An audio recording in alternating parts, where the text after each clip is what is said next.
Hi, I'm Emma. I'm one of the speech pathologists here at MouthWorks, and today I'm going to be talking about how we can respond to our child's talking mistakes. Now, there are many talking mistakes that a child may make, and a lot of these talking mistakes are actually really normal.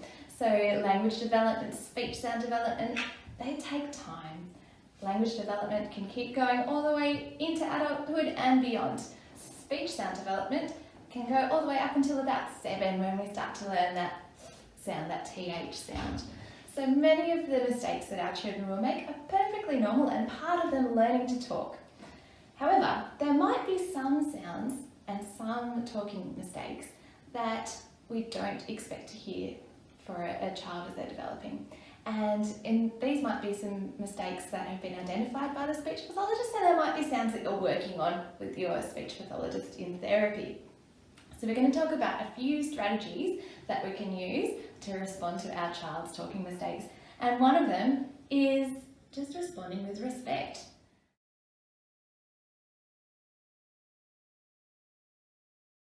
And so when we're responding with respect, we're listening for the message, we're responding to what our child is saying, and we're not giving any feedback on the way that they have said that sound. We're just responding to what they have said. So if they're asking for the potato and they say, "Can I have the potato?" we might say, "Yeah, here you go, here's the potato." So we're just simply responding to the message. However, when we're working on a sound in therapy, there are some other strategies that we can use as well. So for a child who's maybe having a little bit of trouble saying potato and they say tato instead, we can use a strategy called reflecting. And when we're reflecting,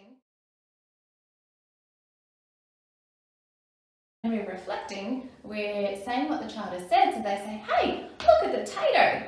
We can say, "Yeah, look at the potato." So we've reflected back what they've said, but we've done something slightly different. Instead of saying, "Look at the tato," which is what they said, we've said, "Look at the potato." We've recasted it. We've set it back.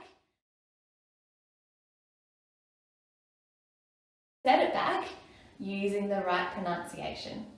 So when we're recasting, one of the important things that we do with that is we're doing lots of repetition. And the research is even saying that when we're recasting, when we're trying to help the child to get a representation of how the word should sound, we do it really frequently. And that can be between 12 and 18 times per minute, which seems like a lot.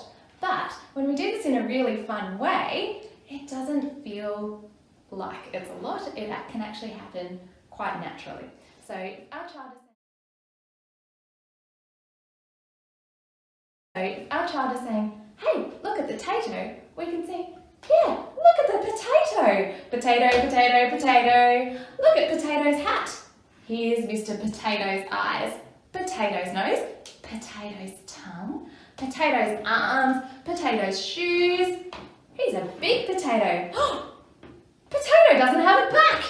Potato, potato, potato. We could put some things in the potato. There's our potato.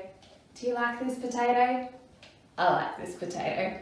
So we can use it a few times in that conversation and having a bit of a play around with the word. And what we can do then later is we can repeat that same word again so that the child has another representation of how that word should sound. So maybe we're having potatoes for dinner and we can say, "Oh, mashed potato, hot potato, hot potato. We're going to put some butter on the potato. Let's mash the potato. There's our potato." And we can continue to model that word so that our child is hearing it again with the correct pronunciation. So what we can do is, it might seem like a lot in that short moment, but it's going to add up to about 3 to 4 minutes over a day. So say we've done 1 minute here where we've said maybe 12 to 18 in a minute. Then we can do that again at dinner time, and perhaps there's another point in the day where we might be modelling that word potato, or modelling another word that has a few syllables to it, a bit of a longer word to try. But there's one more thing. We need to resist the temptation to ask the child to say it back. Because if our child is saying it back and they say tato again, what they're hearing is they're hearing their own pronunciation of the word. And they're hearing and storing that model of an incorrect pronunciation. So we want them to hear the correct pronunciation of that word. So we want them to hear us saying potato. so that then stored in the brain for them to try and aim for later. So we're going to resist that temptation to say it back.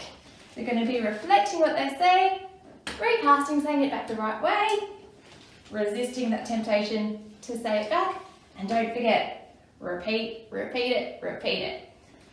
So this is one of those strategies that we can try at home, and maybe tell your speech therapist how it went. Thank you.